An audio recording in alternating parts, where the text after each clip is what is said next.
பாட்டே பாடலாம் bro. Song வச்சிருந்தீங்கன்னா சாங் பாடுங்க. சாங்கே பாடலாம் ப்ரோ. லவ் கோசம் சாங்கே பாடலாம் ப்ரோ. நான் ஒன்றும் தயவு செஞ்சு யாரும் ஏமாத்தாதீங்க.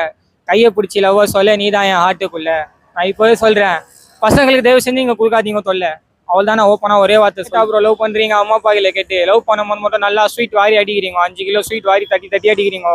நீதான் என் உலகம். எங்க அம்மா அப்பா விட்டு வருவேன், எங்க தாத்தா விட்டு வருவேன். ஊர்ல இருந்து வரும்போது கூட ஃபோன் வந்துச்சு ப்ரோ. வந்து சரி கிடையாது ப்ரோ. லவ் அவங்க வீட்லயே பொண்ணு பாக்குறாங்கன்னா ஒரு பையன் பாக்குறாங்க. அது முன்னாடி 4-5 பையனை லவ் பண்ணிருக்கு. கல்யாணம் பண்ணி இருக்கும் போதே ஒரு 2-3 பேரை வச்சுக்கிறாங்க ப்ரோ.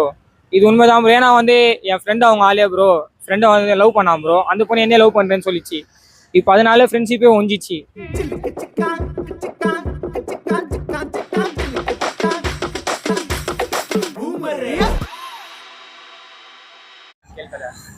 இப்போ 90s லவ்வும் 2K கிட்ஸ் லவ்வும் எப்படி இருந்தது? நீங்க லவ் பண்ணிருக்கீங்களா? ஃபர்ஸ்ட் லவ் பண்ணியிருக்கேன் தல.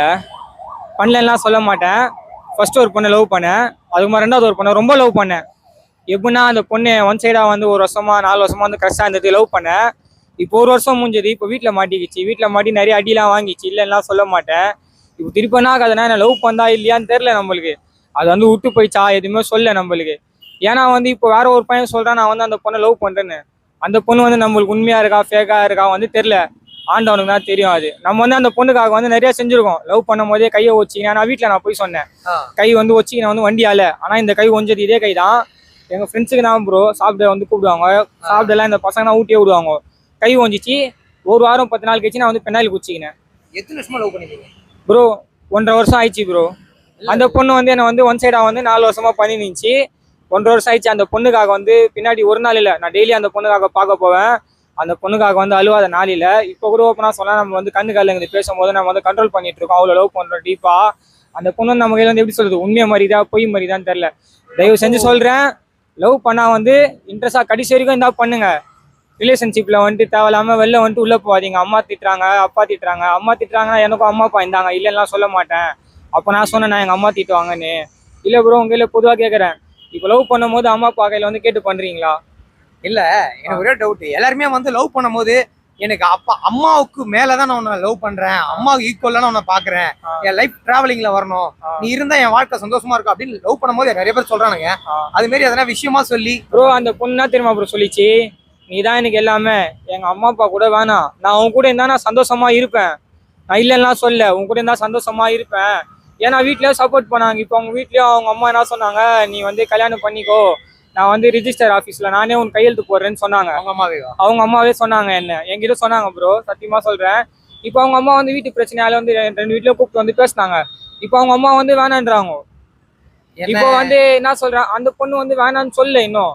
இப்போ அந்த வந்து வேணான்னு சொன்னாவே வேற ஒரு பையன் ஃபோன் வச்சு இப்பதான் கொஞ்ச நேரம் முன்னாடி ஃபோன் பண்றான், ப்ரோ நான் லவ் பண்றேன் இல்லைன்னு வந்து நீ விலகிருன்றான். நான் சொன்னேன் ப்ரோ அந்த பொண்ணு நான் லவ் பண்றேன்னு சொல்லிச்சா. அப்போ நானும் பீச்சுக்கு அவங்க அம்மா கூட போயிட்டு வந்தேன், அவங்க அம்மாவுக்கு தெரியும்ன்றான்.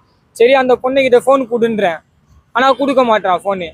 அவனுக்கு வந்து அந்த பொண்ணு லவ் பண்ணனா இல்ல அந்த பொண்ணு சொல்லணும், ஆனா அந்த பொண்ணு சொல்ல மாட்டேங்குது. இப்போ வந்து என்ன சொல்ற ப்ரோ, லவ்வர் வந்து எல்லாம் உசுருன்னு சொல்றாங்க. லவ் பண்ண வந்து பசங்களை பொறுத்த வரைக்கும் பசங்க வந்து ஃபேக்கா வந்து லவ் பண்ண மாட்டாங்க.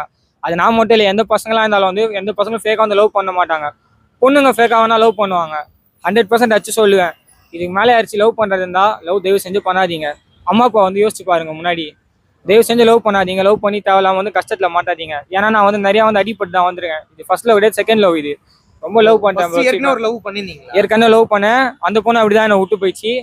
இப்போ 2வது ஒரு பொண்ணு விட்டு போயிச்சா தெரியல. ஆனா எனக்கு வந்து வச்சிருந்தா அது எப்படி மனசுக்குள்ள உங்களுக்கு சொல்லவும் முடியாது ப்ரோ. ஒன்னு சொல்லிடணும் ப்ரோ, கஷ்டம் வந்து இருக்கா இல்லையா. எனக்கு கஷ்டம் எல்லாருக்கும் தான் ப்ரோ இருக்கும். எனக்கும் எங்க அம்மா அப்பா இருக்காங்க, நான் இல்லைன்னு சொல்ல. அவங்களுக்கும் அம்மா அப்பா இருக்காங்க தான். லவ் பண்ணும்போது கேட்டா ப்ரோ லவ் பண்றீங்க அம்மா அப்பா கிட்ட கேட்டு லவ் பண்ணும்போது மட்டும் நல்லா ஸ்வீட் வாரி அடிக்கிறீங்க. 5 கிலோ ஸ்வீட் வாரி தட்டி தட்டி அடிக்கிறீங்க.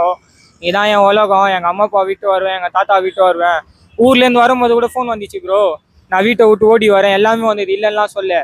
இப்போ என்னன்னா இப்போ எதுவுமே சொல்ல மாட்டேங்குது. நான் வந்து வெளில சொல்லிடணும், இல்லைனா இல்லைன்னு சொல்லிடணும். நான் வந்து விலகிடுவேன். இதுக்கப்புறமா வந்து லவ் வந்து எந்த பொண்ணு நான் பண்ற மாதிரி இல்லை ப்ரோ. எங்க அம்மா அப்பா பேச்சை கேட்டுன்னு நான் கம்முன்னு இருந்துருவேன் ப்ரோ. கல்யாணத்துல இன்ட்ரெஸ்ட் இல்லை ப்ரோ, அவ்வளவுதான் ப்ரோ. ஏற்கனவே இன்ட்ரெஸ்ட் இல்லை ப்ரோ. வாழ்க்கையில வந்து அம்மாவே ஒரு நல்ல பொண்ணா பார்த்து கல்யாணம் பண்ணா அப்ப பண்ணிப்பீங்களா ப்ரோ? அம்மா பார்த்தா ரைட்டு தான் ப்ரோ. இப்போ இருக்கிற பொண்ணுங்க வந்து சரி கிடையாது ப்ரோ. லவ் அவங்க வீட்லயே பொண்ணு பாக்குறாங்கன்னா ஒரு பையன் பாக்குறாங்க. அது முன்னாடி 4-5 பையனை லவ் பண்ணிருக்கு. கல்யாணம் பண்ணி இருக்கும் போதே ஒரு 2-3 பேரை வச்சுக்கிறாங்க ப்ரோ. இது உண்மைதான் ப்ரோ. ஏன்னா வந்து என் ஃப்ரெண்டு அவங்க ஆளே ப்ரோ. ஃப்ரெண்டை வந்து லவ் பண்ணான் ப்ரோ. அந்த பொண்ணு என்ன லவ் பண்றேன்னு சொல்லிச்சு. இப்போ அதனால ஃப்ரெண்ட்ஷிப்பே ஒஞ்சிச்சு. ஓகே. லவ் ஃபெயிலியர் ஆகிறாங்க பாத்தீங்களா, அவங்களுக்கு ஒரு கவிதை சொல்லுங்க. லவ் பண்றாங்க பாத்தீங்களா சின்சியரா, அவங்களுக்கு ஒரு கவிதை எதனா சொல்ல முடியுமா? சொல்ல முடியும் ப்ரோ. பாட்டே பாடலாம் ப்ரோ. அப்போ சாங் வச்சிருந்தீங்கன்னா சாங் பாடுங்க. சாங்கே பாடலாம் ப்ரோ. லவ் கோசம் சாங்கே பாடலாம் ப்ரோ. நான் ஒன்றும் தயவு செஞ்சு யாரும் ஏமாத்தாதீங்க. கையை பிடிச்சி லவ்வ சொல்ல நீ தான் என் ஹார்ட்டுக்குள்ள. நான் இப்போவே சொல்றேன், பசங்களுக்கு தயவு செஞ்சு இங்க கொடுக்காதீங்க தொல்லை. அவள் தான் நான் ஓப்பனா ஒரே வார்த்தை சொல்லுவேன்.